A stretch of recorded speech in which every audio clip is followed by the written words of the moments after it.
بسم اللہ الرحمن الرحیم۔ السلام علیکم ڈیئر ویورز، خوابوں کی تعبیر کے آپ کے فیورٹ چینل ڈریم انفو سے میں ہوں پروفیسر شبیر احمد۔ ہمارا آج کا ٹاپک ہے خواب کے اندر انکار کرنا۔ اگر کسی بھائی بہن نے خواب میں دیکھا کہ اس نے کسی کو کسی کام کا انکار کر دیا ہے، اگر تو وہ کام جائز تھا تو اس کا مطلب ہے کہ خواب دیکھنے والا کسی کی مدد سے انکار کرے گا، اور اگر وہ کام ناجائز تھا اور اس نے انکار کر دیا ہے تو اس کا مطلب ہے کہ خواب دیکھنے والا اللہ تعالیٰ کے احکامات کے مطابق زندگی گزارے گا۔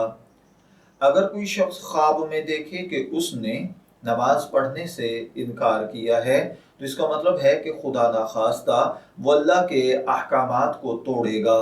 اگر کوئی شخص خواب میں دیکھے کہ اس نے امر بالمعروف اور نہی عن المنکر سے انکار کیا ہے، یعنی حق بات کے راستے میں روڑے اٹکائے ہیں، غلط باتوں کو پھیلانے میں اس نے لوگوں کا ساتھ دیا ہے، تو اس کا مطلب بھی ہے کہ خواب دیکھنے والا دینی احکامات کو توڑے گا، اللہ کے حکموں کو توڑے گا، جس کی وجہ سے دنیا میں رسوا ہوگا۔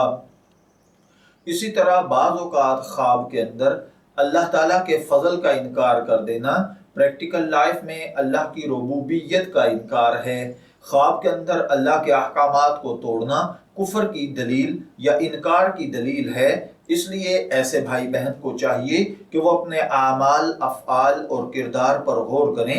اگر خدا نخواستہ ان کے اعمال اللہ کے احکامات کے خلاف جا رہے ہیں تو توبہ اور استغفار کریں اور دین کے مطابق زندگی گزارنے کی کوشش کریں۔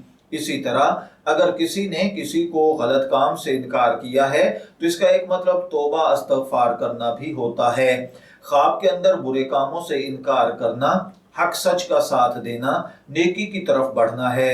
اگر آپ مقروض ہیں اور خواب کے اندر آپ نے کسی کو برے کام سے انکار کیا ہے اور اچھے کام کا اقرار کیا ہے تو اس کا مطلب ہے کہ اللہ تعالیٰ آپ کے قرض کی ادائیگی میں مدد فرمائے گا اور چند دن میں ہی قرض ادا ہو جائے گا۔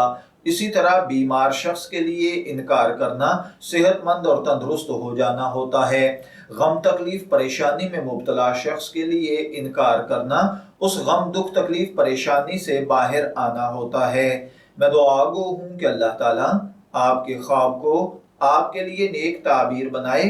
خوابوں کی تعبیر کے آپ کے فیورٹ چینل ڈریم انفو سے شبیر احمد کو اجازت دیجیے، پھر حاضر ہوں گے کسی نئے ٹاپک کے ساتھ۔ تب تک کے لیے اللہ حافظ۔